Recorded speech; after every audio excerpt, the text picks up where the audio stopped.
les villes et la langue, un thème complexe. Naturellement, je ne peux pas vous présenter de façon tout détail, mais j'essaie de parler quand même des points généraux.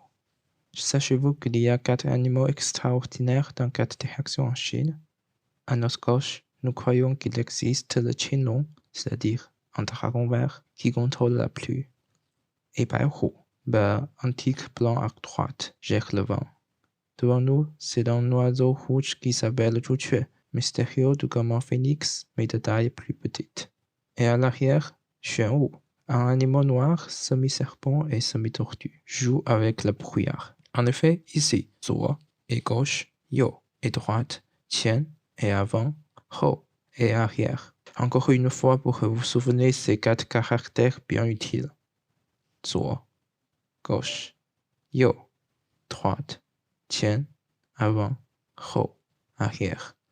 Le chinois préfère souvent des expressions de double caractère et ainsi Zuo Yo devient Zuo Bian, Yo Bian, où Bian implique côté.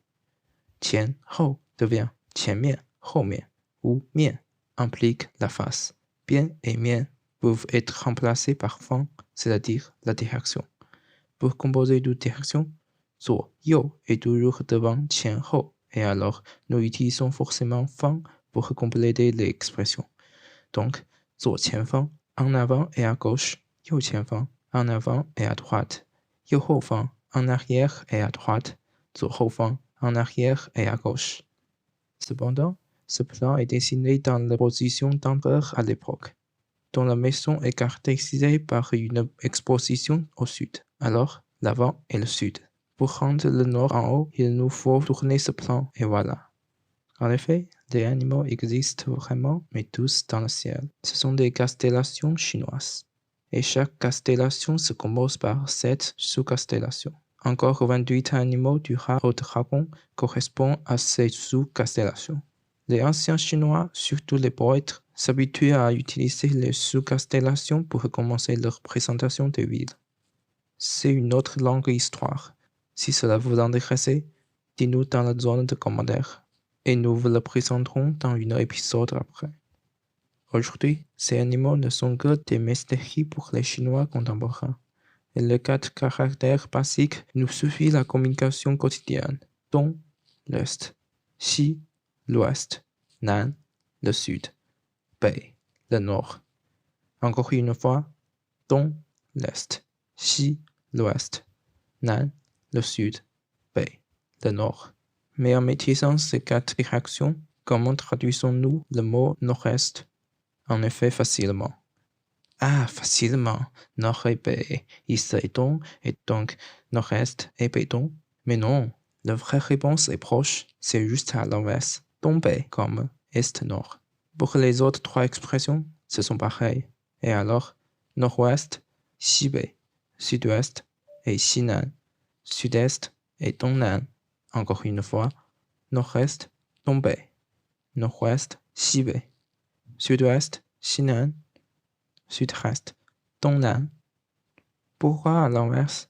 Souvenez-vous que avant-arrière et sud-est et gauche-droite et ouest-est. Nous préférons l'expression comme 左前方, c'est-à-dire à gauche et en avant. Et alors, d'après les correspondances, c'est naturellement ouest-est devant sud-nord. Ici, Fan est utilisé encore pour compléter les expressions. Vous pouvez exprimer une position à l'extérieur comme Dongbei Fan pour les expressions à l'intérieur.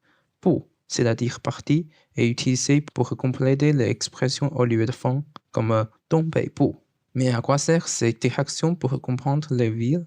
Dehors de la position de ville, il y a aussi des expressions associées directement aux 4 directions. Par exemple, Dongbei, la zone nord-est de la Chine où les gens partagent presque la même culture. Vous pouvez facilement comprendre le nom si vous vous souvenez encore Dongbei et nord-est. La zone au sud du fleuve Yangtze, appelée Jiangnan, c'est une zone avec le plus joli jardin en Chine. Ici, Jiang indique fleuve Yangtze, Changjiang en chinois. Jiang est fleuve, Chang est long.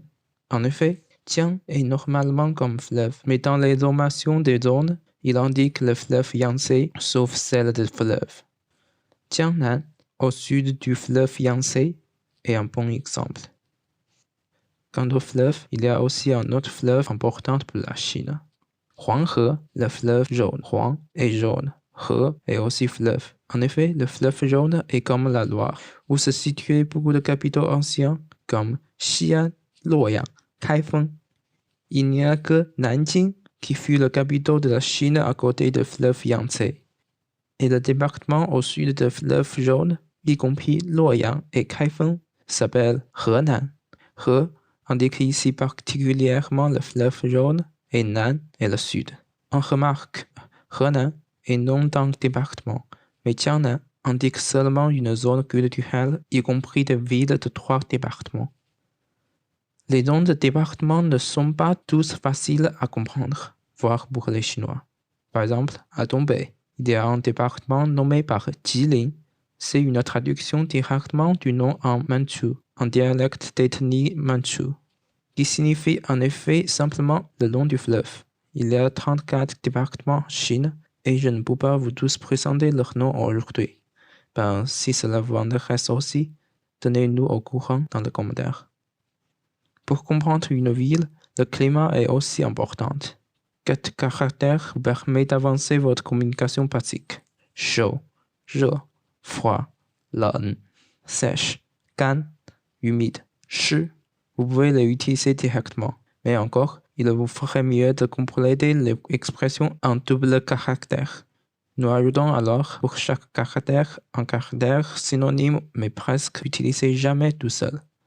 Chaud, 炎热，炎 est aussi chaud.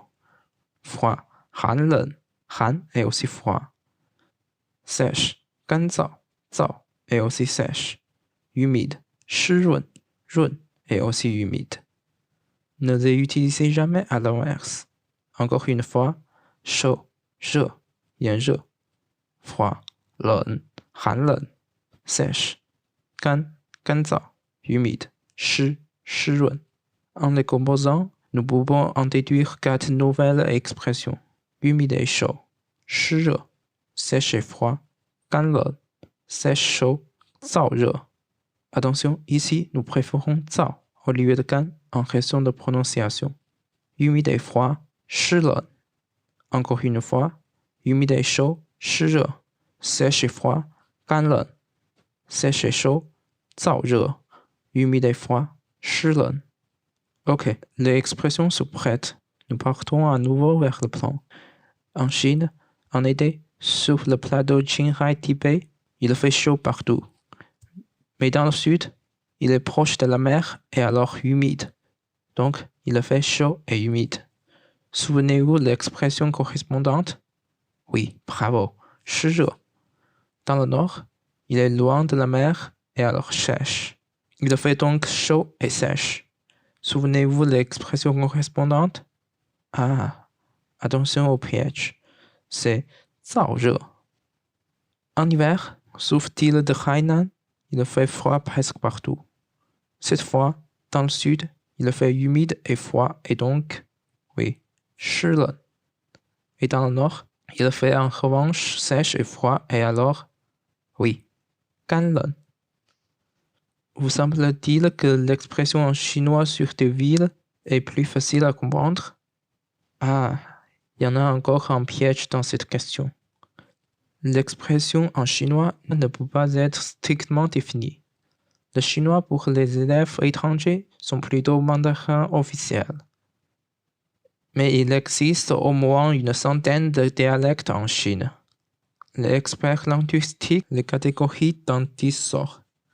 Dialecte mandarin, y compris le dialecte pékin. De Jin, c'est-à-dire Shanxiang. De Wu, y compris le dialecte de Shanghai. De Hui, c'est-à-dire Anhuiang. De Mi, c'est-à-dire Fujianai, utilisé aussi par les Taïwanois. De Yue, c'est-à-dire Cantonais, utilisé aussi par les Hongkongais. Et Hakka, le dialecte plus connu pour les étrangers. De Gan, c'est-à-dire Jiangxiang. De Xiang, c'est-à-dire Hunanai. De Pinghua, c'est-à-dire Ganxiang. Les sortes de dialectes sont tous distincts et même dans chaque sorte, les dialectes se divergent aussi considérablement. Par exemple, du en mandarin, ni est prononcé comme ne à Shandong et à Henan, qui sont aussi des départements dans la zone du dialecte mandarin. Aussi, même se situant côté à côté, les habitants de Suzhou prononcent ne et ceux de Shanghai prononcent non. En effet, en raison de séparation géographique par les montagnes et les fleuves, les habitants de chaque tribu créent leur propre dialecte. Et le soi-disant mandarin à l'époque ne sert qu'aux communications entre les officiels, qui vivent principalement au centre et dans l'est de la Chine. Il n'y a pas alors une vraie propagation du mandarin à l'époque. Ce phénomène reste jusqu'au début de notre République. Mais Tanguy, même les Chinois ne peuvent pas tous comprendre. C'est la diversité de la dialecte vous attire. Vous pouvez nous en parler aussi dans les commentaires. Voilà pour cet épisode. J'espère qu'elle vous aide à mieux maîtriser la communication sur les villes.